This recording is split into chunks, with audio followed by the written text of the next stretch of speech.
தமிழக முதலமைச்சர் அமெரிக்கா செல்வதை முன்னிட்டு முதலீடுகளை ஈர்ப்பதற்கான பயணம் மேற்கொள்வதை முன்னிட்டு அதற்கு முன்பாகவே தமிழக அமைச்சரவையில் ஒரு அதிரடி மாற்றம் ஏற்கனவே கடந்த ஒரு வாரமாக பேசப்பட்டு வரக்கூடிய நிலையில் ஒரு அதிரடி மாற்றம் இருக்கும் அப்படின்ற தகவல்கள் வெளியாகி இருக்கிறது. ஒரு மூத்த அமைச்சர் மற்றும் 2 அமைச்சருடைய பதவி பறிக்கப்பட்டு 3 பேர் புதுமுகங்களாக இந்த அமைச்சரவையில் பதவியேற்பார்கள் அப்படின்ற தகவல்கள் வெளிவந்து கொண்டிருக்கிறது. செய்தியாளர் பாஸ்கர் கூடுதல் விவரத்தோடு இணைகிறார். பாஸ்கர், இந்த அமைச்சரவை மாற்றமானது எப்போது இருக்கோ? ஒரு மூத்த அமைச்சர் அப்படின்றீங்க, யார் அந்த மூத்த அமைச்சராக இருக்கோ? புதியவர்கள் யார் யாருக்கெல்லாம் வாய்ப்பு கிடைக்க வாய்ப்பு இருக்கு? தமிழக அமைச்சரவை மாற்றம் என்பது அதிகாரப்பூர்வமாக இன்று மாலை அறிவிக்கப்படுகிறது. நாளை புதிய அமைச்சர்களுடைய பதவியேற்பு நிகழ்ச்சியும் நடைபெறுவதற்குண்டான அறிவிப்பு என்பது இன்று மாலையே வெளியாகும். அந்த வகையில மூத்த அமைச்சர் ஒருவர் நீக்கப்படுவது குறித்தான பட்டியலில் காந்தியுடைய பெயர் இருக்கிறது. அதே போல பல்வேறு மூத்த அமைச்சர்களும் துறையில திறம்பட செயல்படாதவள் என்ற அடிப்படையில சட்டமன்ற தேர்தலை எதிர்கொள்வதற்கு பல்வேறு மாற்றங்களை மேற்கொள்ளும் வகையில 27ஆம் தேதி அமெரிக்க பயணம் மேற்கொள்வதற்கு முன்னதாகவே தமிழக அமைச்சரவையில பெரிய மாற்றம் இருக்கும் என்று அதிகாரப்பூர்வமாக தகவல்கள் கிடைக்கப்பட்டிருக்கிறது. அந்த வகையில் தான் அமைச்சரவை மாற்றம் என்பது இன்று மாலை மேற்கொள்ளப்படுகிறது. தமிழக முதலமைச்சர் ஆளுநரினுடைய ஒப்புதலுக்கு அனுப்பப்பட்டு ஆளுநர் மாளிகையிலிருந்து அமைச்சரவை பட்டியல் என்பது புதிய அமைச்சரவை பட்டியல் என்பது வெளியாகும். புதிய அமைச்சர்கள் யார் பதவியேற்பார்கள் என்பது குறித்தான அறிவிப்பும் வெளியாகும். அந்த வகையில பார்க்கும்போது சேலம் மாவட்டத்தைச் சேர்ந்த ராஜேந்திரன் அவர்கள் புதிய அமைச்சராக பதவியேற்பதற்குண்டான வாய்ப்புகள் இருக்கிறது.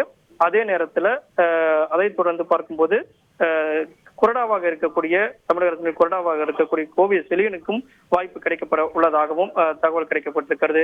அமைச்சர் மாற்றம் என்பது மிகப்பெரிய மாற்றமாக இருக்கும். துறை பல இலாக்கா மாற்றங்களின் அடிப்படையில இந்த அமைச்சரவை மாற்றம் என்று இருக்கும் என்பதுதான் தற்போதைய தகவலாக இருக்குது. நிதித்துறையும் மின்சாரத்துறையும் தங்கம் தென்னரசு அவர்கள் கவனித்து வரக்கூடிய நிலையில அந்த இலாக்காவில் மாற்றங்கள் மேற்கொள்ளப்பட உள்ளது. அதே போல நகராட்சி நிர்வாகம் உள்ளிட்ட பல்வேறு துறைகளிலும் பெரிய மாற்றங்கள் செய்து சட்டமன்ற தேர்தலை எதிர்கொள்வதற்குண்டாக இப்பவே அதற்கான பணிகள்ல கவனம் செலுத்தி இலாக்காக்கள் மாற்றி அமைக்கப்பட்டு அமைச்சர்கள் தொடர்ந்து செயல்படுவதற்குண்டான வாய்ப்புகளை வழங்க உள்ளார் தமிழக முதலமைச்சர். அந்த வகையில தான் இந்த அமைச்சரவை மாற்றம் என்பது முக்கியத்துவம் பெறுகிறது. யாருடைய பதவிகள் பறிக்கப்படுகிறது. அதே போல மனோ தங்கராஜ் அவருடைய பதவிகள் பறிக்கப்படும். அதே இடத்துல புதியவருக்கு வாய்ப்பு வழங்கப்படும்.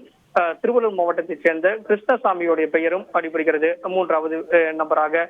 இது போல பல்வேறு வாய்ப்புகள் கொடுக்கப்படும் என்று எதிர்பார்க்கப்படுகிறது.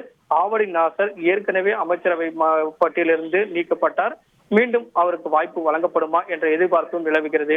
இது போல பல்வேறு எதிர்பார்ப்புகள் நிலவி வந்தாலும் அமைச்சரவை மாற்றம் என்பது தமிழக முதலமைச்சருடைய அதிகாரத்துக்கு உட்பட்டது. அவர் யாருக்கு வாய்ப்பு வழங்கப்படுகிறார், அதன் அடிப்படையில் பதவியேற்பு நிகழ்ச்சி நடைபெறுவதற்குண்டான அழைப்பு என்பது அதிகாரப்பூர்வமாக தெரிய வரும்போதுதான் நம்மளுக்கு அதை குறித்தான உறுதியான தகவல்கள் வெளியிடப்படும். இருந்த போதும் இன்று மாலை அமைச்சரவை மாற்றம் என்பது மிகப்பெரிய அளவில் மாற்றங்கள் இருக்கும். இலாக்காக்கள் மாற்றங்கள் என்று இருக்கும். புதிதாக அந்த ராஜேந்திரன் அவருக்கு வழங்கப்படும் போது வாய்ப்பு வழங்கப்படும் போது செய்தித்துறையை அவரிடம் வழங்கப்படுவதற்குண்டான பேச்சுவார்த்தைகளும் நடைபெற்று வருவதாகவும் இது குறித்து தமிழக முதலமைச்சர் முடிவெடுப்பார். கனிம வளத்துறை துரைமுருகன் அவரிடம் இருக்கக்கூடிய அந்த கனிம வளத்துறை என்பது யாருக்கு வழங்கப்படலாம் என்பது குறித்தான எதிர்பார்ப்பும் நிலவி வருகிறது.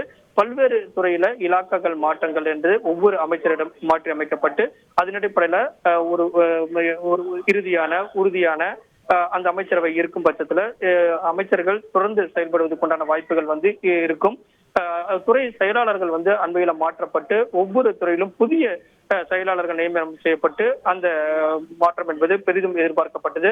அன்றைய தினமே அமைச்சரவை மாற்றம் என்பது இருக்கும் என்று எதிர்பார்க்கப்பட்ட நிலையில பெரிதும் எதிர்பார்க்கப்பட்ட 19ஆம் தேதி அமைச்சரவை மாற்றம் என்று இருக்கும் என்று எதிர்பார்க்கப்பட்ட நிலையில அதிகாரப்பூர்வமான அறிவிப்பு என்பது இன்று மாலை வெளியிடப்படுகிறது. நாளை பதவியேற்பு நிகழ்ச்சி நடைபெறும். மையநாதன், மனோ தங்கராஜ், சி வி கணேசன் இவர்கள் எல்லாம் பதவியை பறிக்கப்படுவதற்கான வாய்ப்பு இருக்கிறது. மூத்த அமைச்சர்கள் என்ற அடிப்படையில் காந்தியின் பெயரும் பரிசீலனையில் இருப்பதாகவும் கிடைக்கப்பட்டிருக்கிறது. இதெல்லாம் ஒரு தகவல் அடிப்படையில் தான் இந்த அமைச்சரவை மாற்றம் என்பது உறுதி செய்யப்பட்டிருக்கிறது. ஆனால் உறுதியான தகவல் என்ற அடிப்படையில் அமைச்சரவை மாற்றம் இன்று இருக்கிறது. நாளை பதவியேற்பு நிகழ்ச்சியும் இருக்கிறது அப்படிங்கிறது உறுதிப்பட தெரியப்படுத்திருக்கிறது. யாருக்கு என்னென்ன இலாக்கள் மாற்றி அமைக்கப்படுகிறது என்பது குறித்தான அதிகாரப்பூர்வமான அறிவிப்பு இன்று மாலை வெளியாகும். கூடுதல் விவரங்களுக்கு நன்றி.